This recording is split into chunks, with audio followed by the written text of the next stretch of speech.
avant, déjà, on parlait beaucoup de santé mentale, mais alors depuis le Covid, on ne peut pas faire autrement que d'en parler. En particulier pour les jeunes, comme vous le savez, en particulier pour les jeunes femmes. Alors, et nous sommes scientifiques, et donc, bien entendu, en tant que scientifiques, nous devons travailler sur des objets, donc de la santé mentale, et en principe, quand on est scientifique, on travaille sur des objets qu'on a définis.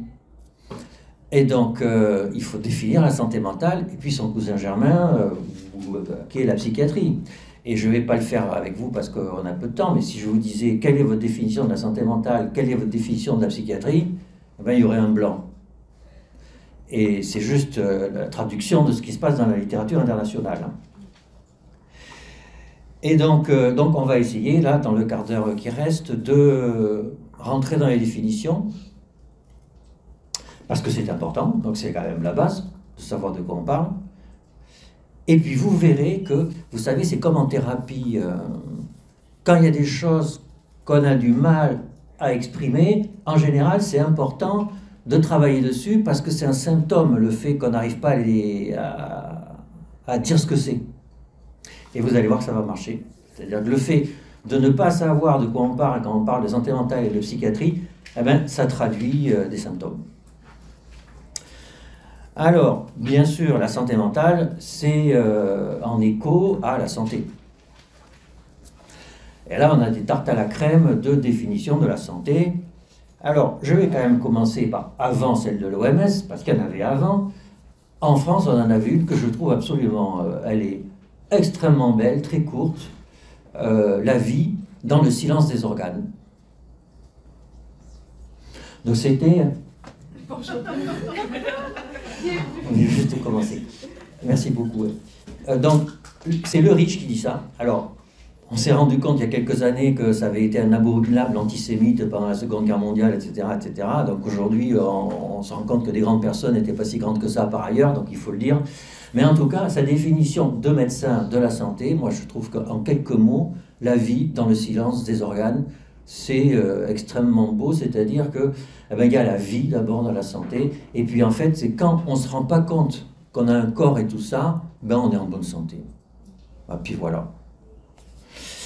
Alors, il y a eu une traduction, quasiment une traduction de ça, alors inconsciente parce qu'à mon avis, il ne la connaissait pas. L'European Psychiatric Association a constitué un comité d'éthique et ils ont réfléchi sur une définition de la santé mentale. Et c'est très récent, le papier est sorti en 2015 dans World Psychiatric Association, la revue. Alors, ils disent, alors je ne le traduis pas, c'est en anglais, santé mentale, c'est Dynamic State of Internal Equilibrium. Donc c'est un équilibre interne, mais dans un état dynamique. Et ça, vous voyez, c'est un peu comme le silence des organes, sauf que c'est dans la tête, quoi. Alors c'est pas la même chose, mais bon, leur définition n'est pas terrible. Hein. D'ailleurs, on voit que ça ne veut pas dire grand-chose. Dynamic state, internal equilibrium, si on a un équilibre, alors est-ce que c'est stable, instable, en fait, etc. Mais bon, peu importe, c'est des médecins. Voilà, Sartorius, c'est un VIP de la psychiatrie adulte. Voilà. Donc, la santé mentale, ça a été défini par les médecins aussi. Et puis, alors, bien sûr, le totem de la santé, c'est l'OMS, juste après la Seconde Guerre mondiale, un état de bien-être complet, etc., que l'on récite comme un catéchisme devant les étudiants, et qui est absolument absurde, ça n'a aucun sens. Imaginez-vous vivre dans un état de complet bien-être, etc., vous tenez 5 minutes, 1 heure, au bout d'un jour, vous vous suicidez. C'est juste impossible. C'est juste impossible. Et ça, c'est très intéressant. Pourquoi l'OMS a choisi comme définition de la santé un truc absurde? Alors j'ai 2 explications. La première, c'était après la Seconde Guerre mondiale, après la Shoah, etc. Bon, on avait besoin de parler de bonheur, les bombes atomiques, enfin vous imaginez le Covid à côté, c'est pas grand-chose. Hein. Donc voilà, donc le bien-être, le bonheur total, etc. C'était important. C'est sûrement que ça a dû jouer. À mon avis, il y a aussi une autre explication. L'OMS, c'est une institution politique, c'est un lieu de pouvoir. Et jusque-là, la santé, c'était le contraire de la maladie, donc c'était un lieu du pouvoir médical. Et pour l'OMS, c'est inacceptable que les médecins aient un pouvoir sur quelque chose qui est un enjeu de société. Ce qui se discute d'ailleurs, hein. C'est vrai que c'est pas normal que ce soit les médecins qui aient le pouvoir là-dessus. Et donc du coup, on va renverser le truc, on va dire, la santé, c'est pas la médecine, c'est le bien-être. Comme ça, c'est pas vous, c'est la société. Le problème, c'est que ça marche pas. Leur définition, elle marche pas. Et ce qui est dingue, c'est que tout le monde continue à réciter encore. Alors, ça c'est la santé. L'OMS, du coup, pendant longtemps, a eu des problèmes pour la santé mentale. Hein, pendant longtemps, la santé mentale, on ne sait pas trop ce que c'est, mais en tout cas, c'est sûrement pas l'absence de maladie mentale. Mais donc, du coup, si c'est pas ça, c'est quoi? Alors, bon. Et jusqu'en 2001, donc, il y a la définition de la santé mentale. On retrouve le bien-être avec agrémenté de se réaliser, surmonter les difficultés de la vie quotidienne, accomplir un travail productif. C'est dans la définition de la santé mentale de l'OMS. Accomplir un travail productif. Donc, je vous vois faire la grimace, il faut quand même voir de quoi on... Enfin, Donc quand vous êtes un professionnel de santé mentale, que vous vous occupez d'enfants, vous filez de la Ritaline à tout le monde, Ritalin, vous dites, hein, mettez Fédidate pour qu'ils travaillent bien à l'école, et comme ça ils accompliront un travail productif. Voilà les dérives où ça peut amener, quoi. C'est complètement fou. Alors, et là aussi, c'est parce que c'est un lieu politique, hein, donc il a fallu, dans beaucoup de sociétés, rendre service au collectif est quelque chose d'extraordinairement important sociologiquement. Et donc, être en bonne santé mentale, ça veut dire que ça ne vous concerne pas que vous, ça doit aussi consister à aider le groupe, aider le collectif. Le problème, c'est qu'il y a des ricochets. Alors après, il y a des philosophes, quand même, qui ont réfléchi à la notion de santé et santé mentale. Et alors, il y a un très bon article, et il se trouve que c'est un article de la revue Dialogue, vous devez connaître, puisque c'est la revue de l'Association canadienne de philosophie. Donc, article d'Élodie Giroux en 2013, qui discute de la tension entre la perspective franco-européenne de la santé et la perspective anglo-américaine issue de la philosophie analytique. Alors, c'est technique, moi, c'est pas mon métier, mais c'est quand même intéressant de voir ce qu'ils disent. Alors, elle dit, Canguilhem, hein, alors c'est la Seconde Guerre mondiale, et après la Seconde Guerre mondiale, un philosophe qui était médecin, qui chez nous est très, très fameux. Canguilhem, pour le résumer, la santé, c'est quoi? La santé, c'est la capacité à surmonter ce qui peut mettre en danger la vie. Alors la vie, c'est la vie. C'est pas la biologie, hein, c'est pas le fait qu'il y a le cœur qui bat. C'est je vis. J'existe. En tant que sujet, je suis dans le monde et je vis. Et bien, par moment, cette vie peut être mise en danger par l'environnement, etc., et par l'intérieur de moi. Et quand ça va prendre un tour un peu grave, alors je vais être malade, je vais avoir une maladie, et sinon, je suis en bonne santé. Alors, figurez-vous que pour les anglo-américains, en fait, ça, c'est problématique à cause de cette perspective subjective. Et donc, il y a deux auteurs, je vais en citer un parce qu'il est le plus caricatural, et c'est le plus connu, c'est Bourse, qui dit ça va pas, aujourd'hui quand même, on ne peut pas parler de santé sans s'asseoir sans reposer nos concepts sur la physiologie. Pourquoi? Parce que la physiologie, je dis ce qu'ils disent, hein, je ne dis pas que c'est ce que je pense, hein, on est bien d'accord. Hein. La médecine, le savoir de la médecine, c'est la physiologie. Alors je ne sais pas si c'est comme ça au Canada, mais en tout cas en France, hein, il y a, en gros j'ai calculé en premier second cycle d'études médicales, 600 heures de bio quelque chose, et entre 0 et 15 heures de psychologie médicale. Donc vous voyez en termes épistémiques ce que ça veut dire. C'est-à-dire on conditionne le médecin à être un physiologiste. Et donc il dit, donc on ne peut pas se départir de ça.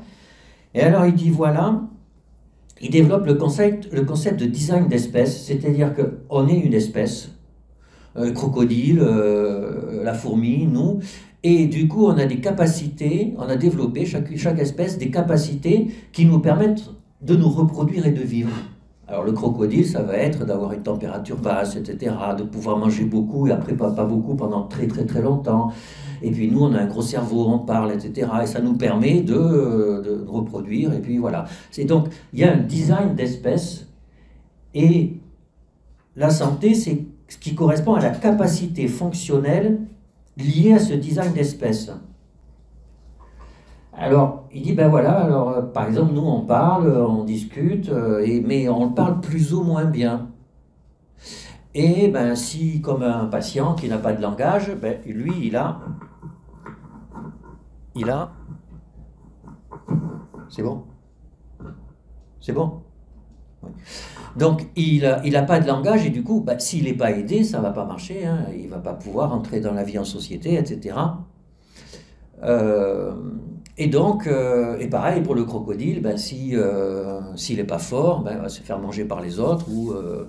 Donc, on a des capacités fonctionnelles liées à notre espèce, et en dessous d'un certain seuil statistique, eh bien, on met en tension notre capacité à survivre et à nous reproduire, et donc on n'est pas en bonne santé. Alors, vous voyez, c'est une espèce de compromis entre la physiologie, la normativité statistique, etc. Alors, pour lui, ça a l'avantage qu'on peut opérationnaliser tout ça. Alors que la définition de Canguilhem, elle est un peu romantique, vous voyez, dans la genre philosophie française, quoi, un peu...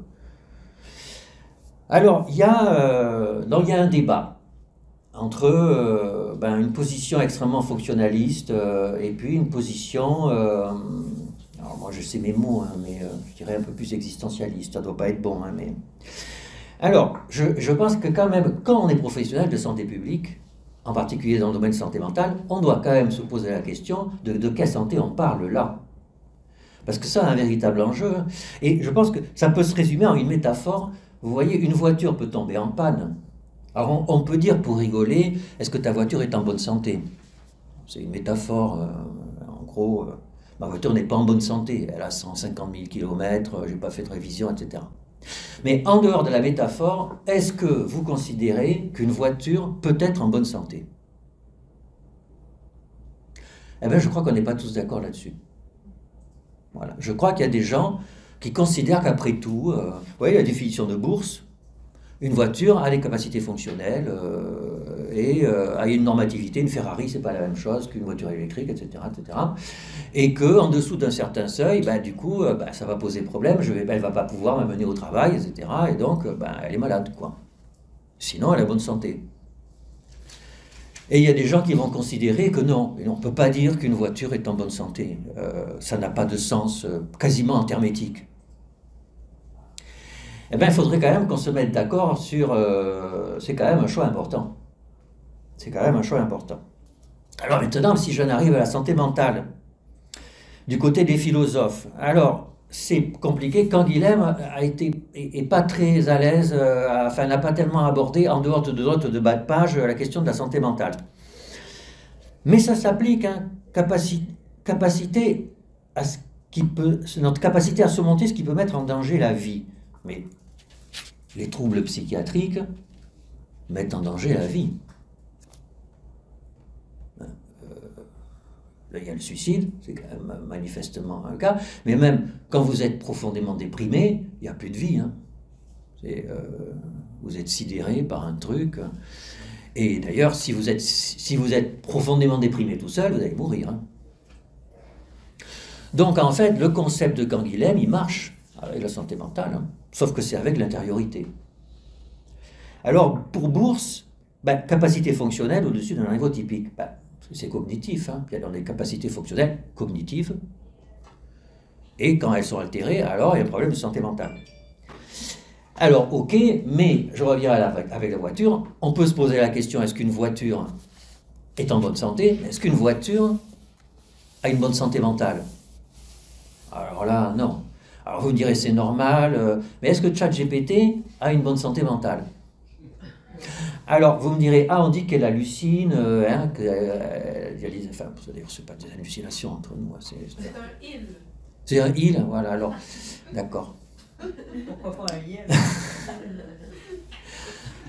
Moi, c'est marrant, spontanément, je la voyais comme une femme. C'est, j'avais une idée. Voilà. En tout cas, est-ce que ChatGPT... bon, c'est un système qui a qui traite une information, donc c'est un système cognitif. Hein. est-ce qu'on peut considérer qu'il ou elle a une bonne santé mentale? Quand même, ça coince, hein, ça coince.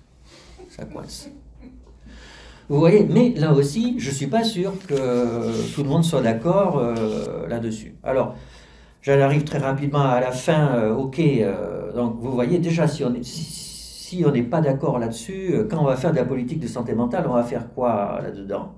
Alors, c'est intéressant parce que, en fait, sans s'en rendre compte, ben, si on prend l'OMS, ben, on va faire le bien-être, on va faire de la psychologie positive, on va faire de l'épanouissement personnel, les vieilles sagesses bouddhistes, grecques, les sceptiques, les stoïciens, etc., pour aller mieux dans sa vie. Et pourquoi pas? Pourquoi pas rendre les gens heureux, hein? Sauf que, qu'est-ce que ça veut dire de rendre les gens heureux, quoi? Enfin, il y a des milliers de pages sur la philosophie du bonheur qui dit rien du tout, hein. Qui dit rien du tout, et qui dit qu'on peut rien dire, en fait, hein. Et il y a même des sociologues qui disent, attention, je ne sais pas si vous avez vu ce livre qui a un titre absolument magique, Happycracy. C'est une sociologue franco-israélienne qui dit qu'en fait, le bonheur, le culte du bonheur, c'est un reliquat du capitalisme et du néolibéralisme. Soyez heureux. Alors c'est très drôle, hein, elle dit, aujourd'hui, il faut être heureux pour être productif. On ne travaille plus pour être heureux, on doit être heureux pour être productif. Et c'est un peu vrai, puisque vous savez qu'il y a des boîtes, hein, dans lesquelles il y a des gens qui font tout pour que les employés soient heureux. Et on a l'impression que c'est super. Sauf que ça coince un peu, quoi. C'est un peu glauque comme truc. Alors, on va dire, ben, la politique de santé mentale, la réalisation de soi, la capacité fonctionnelle. On va aider les gens à se réaliser dans leur vie, ce qui est aussi très bien, hein. Mais là aussi, qu'est-ce que ça veut dire que se réaliser? Et puis pour nous pédopsychiatres, je vais ressortir le méthylphénidate, hein, on va augmenter les capacités fonctionnelles, hein. Alors vous me direz la prévention. Oublions la philosophie, la politique de santé mentale, c'est prévenir. Ça, c'est vrai que c'est vrai quand même que c'est l'éléphant dans la pièce, on ne peut pas dire le contraire. Donc il y a des choses évidentes, bien sûr, hein, la maltraitance familiale, autant sur les enfants qu'au sein du couple, etc. Travailler sur l'attachement, etc. Tout ça, d'ailleurs, vous avez beaucoup travaillé là-dessus, nous avons collaboré là-dessus, et nous continuons. Donc, mais il y a encore beaucoup de travail à faire, hein, parce qu'en fait, c'est compliqué, on pourra en discuter. Alors, mais la prévention en santé mentale, ben, c'est pas si simple que ça non plus. Je vois, par exemple, prévention, on va faire dépistage précoce. Vous savez qu'il y a un vrai sujet en santé mentale et en psychiatrie. Il y a un papier qui est sorti là en 2022, août 2022, dans Social Cognition, c'est très drôle, on fait un test, on prend 200 jeunes, je crois que c'est des jeunes, on fait un test sur une modification génétique d'un récepteur à la dopamine. Puis il y en a 100 où le récepteur est muté, 100 où il n'est pas muté, on leur donne des résultats, et puis on leur fait faire des tests sur l'impulsivité et tout ça, et on trouve que ceux qui ont le récepteur muté ont plus de problèmes d'impulsivité que les autres. Sauf qu'en fait, le test était bidon. Le test n'avait jamais été fait. C'était juste, on leur a dit qu'ils avaient une modification du gène de la dopamine. Rien que le fait de dire qu'on a une modification génétique, ça modifie votre comportement. Donc vous imaginez, quand on screen aujourd'hui l'autisme très tôt, ce qui est un enjeu de santé publique colossal, le risque qu'on prend. Et là, il y a plein de collègues qui disent « Ah ouais, mais c'est pas grave, on va dire aux gens qu'on sait pas. » Ben ouais, mais si on dit à des parents « Votre enfant, il a 1 an et demi, il est quand même un peu bizarre. Ah, il n'est pas vraiment autiste, mais un peu, mais on va voir ça, etc. » Ben, voilà, donc la politique de santé mentale, c'est compliqué. Alors, on aurait pu parler de la psychiatrie aussi, là-dedans, hein. La psychiatrie, c'est quoi aujourd'hui? Ben, là aussi, on aurait vu l'historique. Ça fait 2500 ans qu'on ne sait pas ce que c'est que la psychiatrie. Hippocrate disait, les maladies du corps, c'est pour le médecin, les maladies de l'âme, c'est pour le philosophe. Et puis, quand même, il y en avait un, Célius Aurélien, alors c'était longtemps après, mais à l'époque, le temps ne se déroulait pas de la même façon, qui dit: ah mais oui, mais un philosophe n'a jamais traité un accès maniaque. Ben oui. Ben oui. Donc vous voyez, il y a cette tension. Alors après, dans nos pays, ben, il y a eu Pinel, voilà, donc la psychiatrie est venue dans le champ de la médecine, ça ne se discute pas, hein, dans tous les pays du monde c'est comme ça. Hein. Voilà, avec Freud, avec le Vietnam, le trauma, la reconnaissance du trauma, etc. Et la souffrance psychique. Toxicomane aussi. Hein. Avant, on s'en fichait, c'était pas de la psychiatrie, la toxicomanie. Maintenant, c'est. Et donc, du coup, les états limites. Donc, on voit que ça bouge avec les sociétés, la psychiatrie, les maladies arrivent. Il n'y en a pas beaucoup qui partent, il y en a de plus en plus qui arrivent. Ça, c'est quand même une constante. Alors. Bon, quand même, il y a en pratique, pour moi, la psychiatrie, le mot-clé, c'est rupture. Il y a une rupture dans la vie d'un individu, rupture liée à son intériorité ou à son comportement. Et cette rupture cause une souffrance manifeste, et le comportement, en écho, cause une souffrance dans la société. Voilà, et vous voyez qu'en fait, ça n'a pas grand-chose à voir avec tout ce qu'on a dit autour de la santé mentale. Alors, il y a une zone frontière, hein. Il y a une zone frontière, mais c'est vraiment conceptuellement très différent, avec là aussi, en termes de politique, des incompréhensions. Il y a toujours eu des incompréhensions politiques autour de la psychiatrie, autour de la zone frontière. On le voit aujourd'hui avec le handicap psychique, avec le recovery. Je ne sais pas comment on dit rétablissement pour dire recovery. Vous dites pareil? C'est pas exactement la même chose, hein, mais bon. Donc je trouve un concept très intéressant, mais qui n'est pas un concept médical, qui est vraiment un concept autre chose, et que les psychiatres doivent apprendre à manipuler. D'ailleurs, en France, la nouvelle génération de psychiatres est en tension avec les vieux psychiatres autour de ça. Hein. Les vieux psychiatres ne veulent pas entendre parler de ce truc, ou vous êtes malade psy, ou vous l'êtes pas. Quoi. Une fois que vous l'êtes, terminé, voilà. Alors que les jeunes, ils disent non, après, ben voilà, même si c'est chronique, on se rétablit. Et bien sûr, comme souvent, c'est eux qui ont raison. Hein. Donc il y a la zone grise. Et puis, il y a un truc quand même que je trouve aussi, qui est une tâche aveugle. Hein. Vous savez, aujourd'hui, il y a beaucoup d'empowerment dans la médecine, ce qui est d'ailleurs très bien. Sauf qu'on ne voit pas que, quand même, on donne aux psychiatres la légitimité de confrer les gens contre leur gré. Dans le genre empowerment, c'est quand même c'est exactement l'opposé. Et c'est absolument une tâche aveugle totale. Et on le voit en pratique, on va avoir des lois qui interdisent de mettre nos patients dans les chambres d'isolement. Ça ne s'appelle plus comme ça parce que c'est un peu dur, mais chambre d'apaisement. Ouais. C'est interdit, non, tout doit être ouvert. Ah bah ouais, d'accord, bah, ils vont partir. Hein. Ils vont partir, ils vont se flinguer ou vont flinguer quelqu'un. Alors vous me direz, vous laissez partir les gens. Ben oui, vous nous demandez de les laisser partir, on les laisse partir. Hein. Donc il faudrait que vous vous mettiez d'accord. Et vous voyez, il y a aujourd'hui, on ne peut plus parler d'autorité dans le monde médical. L'autorité, c'est abominable. Déjà, on se traîne les casseroles du patriarcat médical avec l'autorité, ce qui est vrai. Ce qui est vrai. Mais tous les jours, les gens nous demandent d'être autoritaires. C'est complètement fou. Tous les jours, les gens nous demandent d'être autoritaires. Quand on reçoit, on en parlait, quand on se voit plein des adolescentes qui ont fait une tentative de suicide, qui doit décider si on la voit chez elle ou on l'hospitalise de façon autoritaire? Hein. Bah, c'est le psychiatre qui décide. Hein. C'est le cœur de son métier. Personne ne va faire ça à sa place. Hein. Et ça, c'est une position autoritaire. C'est-à-dire, on la garde. Les parents, on veut pas. Bah si, on la garde parce qu'elle a envie de se flinguer et moi je veux pas. Voilà, ça c'est une position autoritaire. C'est pas politiquement correct, mais on en a besoin. Eh bien, politiquement, c'est un non-dit total.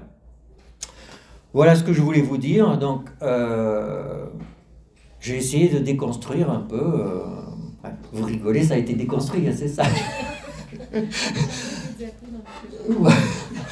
Mais c'était pas que pour critiquer, c'était aussi pour permettre de rebondir dessus.